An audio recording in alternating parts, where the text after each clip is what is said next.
আল্লাহ তাআলা আমরা সকলেই জানি হযরত আদম আলাইহিস সালাম থেকে নিয়ে আমাদের নবী আখিরি নবী সাল্লাল্লাহু আলাইহি ওয়াসাল্লাম তিনি পর্যন্ত সমস্ত নবী এবং রসুলদেরকে রসুল হিসাবে, নবী হিসাবে এই পৃথিবীতে আল্লাহ তাআলাই পাঠিয়েছে। কি বলেন? আল্লাহ পাঠিয়েছে। এখানে কারো কোনো সমর্থন, কারো কোনো স্লোগান, মিছিল, মিটিং, দেন দরবার, কারো কোনো প্রচার প্রচারণা, জনসমর্থন, এগুলোর ভিত্তিতে নবী কিংবা রসুল নির্বাচিত হয় না। নবী এবং রসুল সম্পূর্ণভাবে আল্লাহ তাআলার সিদ্ধান্ত, আল্লাহর ইচ্ছা, আল্লাহর ফয়সালা, অর্থাৎ আল্লাহর দান। এজন্য বলে যে উলামায়ে কেরাম কিতাবে আছে যে নবুয়ত এটা কাসবি নয়, ওয়াহাবি। অর্থাৎ হলো নবুয়ত, রিসালত এইটা অর্জন করার মতো বিষয় না যে পরীক্ষা দিছি, সার্টিফিকেট দিছি, এমন না। বরং এটা আল্লাহ তাআলার দান, আল্লাহর ইচ্ছা সরাসরি। কোরআনুল কারীমের মধ্যে আছে আল্লাহু ইয়াসতাফি মিনাল মালাইকাতি রুসুলাম ওয়া মিনান নাস। আল্লাহ বলেন আল্লাহই মানুষ এবং ফেরেশতাদের মধ্য থেকে কারা তার রসুল হবে সেটা আল্লাহই নির্বাচন করে থাকেন। কে নির্বাচন করেন? আল্লাহ। কোরআনুল কারীমের মধ্যে আছে আল্লাহ তাআলা বলেন আল্লাহু আ'লামু হাইসু ইয়াজআলু রিসালাতাহু। আল্লাহ তাআলাই সবচেয়ে ভালো জানেন তিনি তার রিসালত কাকে কাকে দেবেন, বানাবেন, মানে রসুল কাকে বানাবেন। কোরআনুল কারীমের মধ্যে আছে আল্লাহ তাআলা বলেন লাকাদ মান্নাল্লাহু আলাল মুমিনিন ইয বাআসা ফীহিম রাসূলাম মিন আনফুসিহিম। আল্লাহ তাআলা বলেন যে অবশ্যই আল্লাহ তাআলা ঈমানদার বান্দাদের উপরে অনেক বড় অনুগ্রহ করেছেন, দয়া করেছেন, যে তিনি স্বেচ্ছায় দয়া করে তার বান্দাদের জন্য রসুলকে প্রেরণ করেছেন। তাহলে এই সবগুলো কথা দ্বারা কি বোঝা গেল? নবী, রসুল এটা কার পক্ষ থেকে?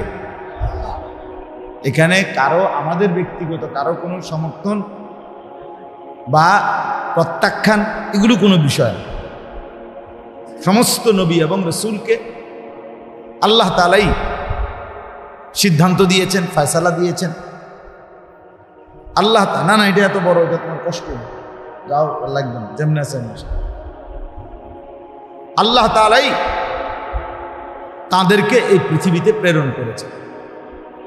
তাহলে হযরতে আদম আলাইহিস সালাম থেকে শুরু করে আখিরি নবী সাল্লাল্লাহু আলাইহি ওয়াসাল্লাম এই সমস্ত নবী এবং রাসূল, ১৬ লাখ নবী, অর্থাৎ ১,২৫,০০০ অথবা ২,২৫,০০০ অথবা তার চাইতে বেশিও হইতে পারে, কমও হইতে পারে। কিন্তু প্রথমজন আদম আলাইহিস সালাম, আখিরি নবী আমাদের নবী সাল্লাল্লাহু আলাইহি সাল্লাম, বাকিরা সব এর মাঝখানে। এই হিসাবে আল্লাহ তাআলা এই যত নবী এবং রাসূল এই পৃথিবীতে পাঠাইলেন। প্রশ্ন হলো কেন পাঠাইলেন? কেন পাঠাইলেন? আদমকে কেন পাঠাইলেন? নূহ আলাইহিস সালামকে কেন পাঠাইলেন? হযরতে সালেহ, হুদ, শুআইব, হযরতে লূত আলাইহিস সালাম, ইব্রাহিম, ইসমাইল, ইয়াকুব, ইউসুফ, শুআইব, মূসা, ঈসা, এই সব নবী এবং রাসূলদেরকে আল্লাহ কেন পাঠাইছেন? সবার নাম আমরা জানি না। কোরআনুল কারীমের মধ্যে সরাসরি ২৫ জন নবীর নাম আছে, বাকিদের নাম নাই। আল্লাহ তাআলা নিজেই বলছে, হে আমার রসুল, আমি কিছু রসুল নবীর নাম আপনাকে শুনালাম, কিছু শুনাই নাই, সেটা আল্লাহর ইচ্ছা। তাহলে এই সমস্ত নবী এবং রসুলকে আল্লাহ তাআলা পাঠাইলেন। প্রশ্ন হলো কেন? কেন পাঠাইলেন? যেমন আমরা সবসময় ওয়াজের মধ্যে শুনি যে উলামায়ে কেরাম আপনাদের কাছে দিন রাত বেশিরভাগ একটা আয়াত শোনায় যে আল্লাহ তাআলা আমাদেরকে মানুষ বানাইছেন কেন? ওমা খালাকতুল জিন্না ওয়াল ইনসা ইল্লা লিয়াবুদুন। এটা আপনারা অহরহ শুনেন যে আল্লাহ বলছেন আমি মানুষ এবং জিন অন্য কোনো উদ্দেশ্যে বানাই নাই, বানিয়েছি শুধুই আমার ইবাদতের জন্য। তাহলে আমাদেরকে আল্লাহ বানাইলেন কেন? ইবাদত।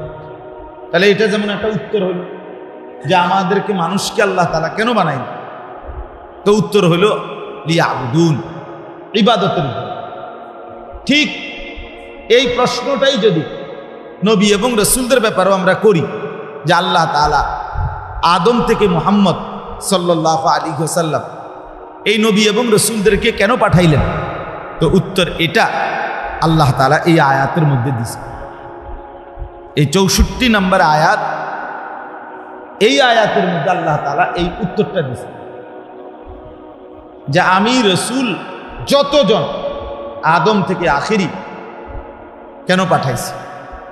তো আল্লাহ তাআলা বলেন ওমা আরসালনা মির রাসূলিন, আমি যাকেই রসুল হিসাবে প্রেরণ করেছি, পাঠিয়েছি, তাকে আর কোনো উদ্দেশ্যে পাঠাই নাই, শুধু একটাই উদ্দেশ্য, ইল্লা লিয়ুতাআ, শুধু একটাই উদ্দেশ্য, আমার বান্দারা তাকে অনুসরণ করবে। কি করবে? এটাই বিইذনিল্লাহ, আল্লাহর হুকুমে। আল্লাহর হুকুমে ওই নবীকে, ওই রসুলকে তার কওম, তার সম্প্রদায়, তার জাতি, তার উম্মত অনুসরণ করবে।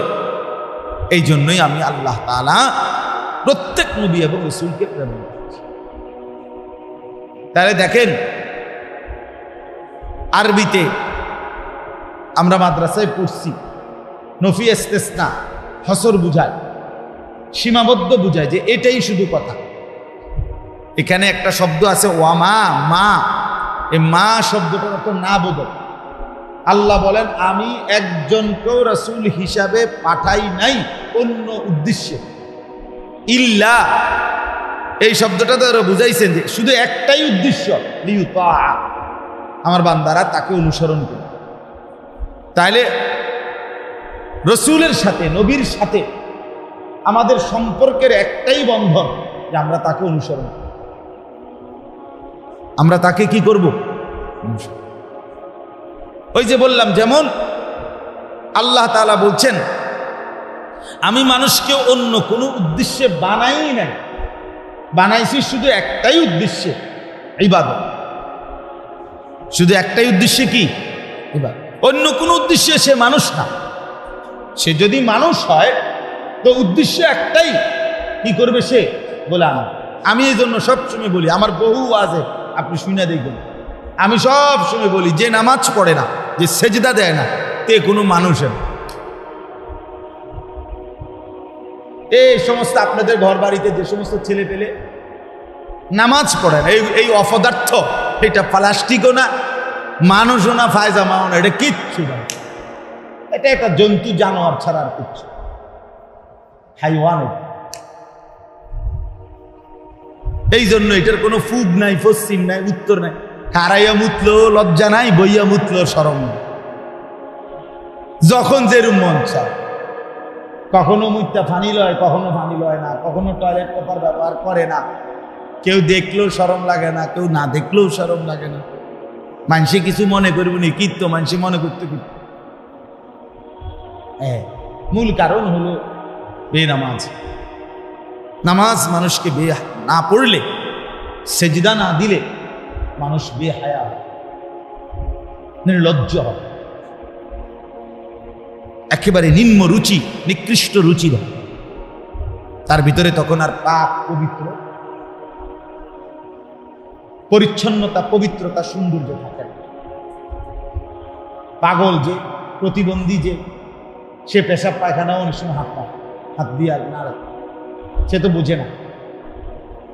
আর এই অপদার্থ যে নামাজ পড়ে না, সেও পেশাব প্যান্টে লাগায়, লুঙ্গিত লাগায়, শরীরে লাগায়, এটা লইয়াই হয়। এটা লইয়া ভাত খায়, বন খায়, চা খায়, ঘুম যায়, তাহলে বোঝা গেল তার প্রতিবন্ধী না? বলেন না কেন? প্রতিবন্ধী কিনা? প্রতিবন্ধী। তার মানসিক সমস্যা, পাগল, অসুস্থ মানুষ। এই জন্য এটা গুরুত্বপূর্ণ মনে হয়। আপনি দেখেন একের যত ছেলে আপনাদের সমাজ নামাজ পড়ে না, যে ছেলেটা, এটার কোনো পূর্ব পশ্চিম নেই। কি করে, কেন করে, কিছুই বলতে পারবেন না। আপনি জিজ্ঞাসা করেন কেন তুমি সেজদা করো না, কেন তুমি মুসলমানের বাচ্চা হওয়ার পরেও নামাজ পড়তে মন চায় না, এর একটা কারণ, একটা যৌক্তিক কারণ সে বলতে পারবে।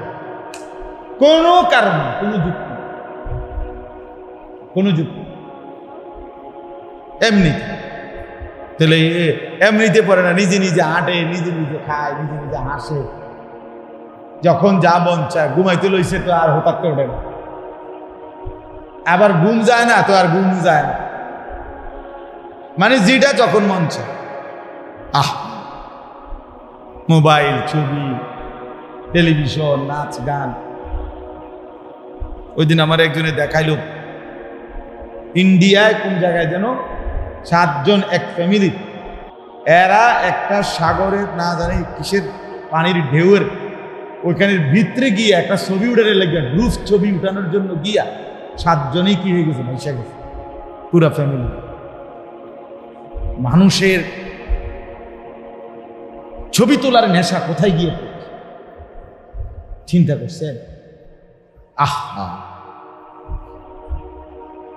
কি অবুঝ মানুষ, পুরা ফ্যামিলি বাচ্চা সহ, একটা বাচ্চারে কোলে নিয়ে রাখছে, এটারে ধরে রাখছে, দেখেও মায়া লাগছে। যাহারে 7 জন এক ফ্যামিলি, শুধু ওইখানে গেছে ছবি উঠানো লাগে, মানে একসাথে ছবি উঠাবে পানির মাঝখানে, আর এমন ঢেউ আসছে, এক ঢেউ উড়ে গেছে।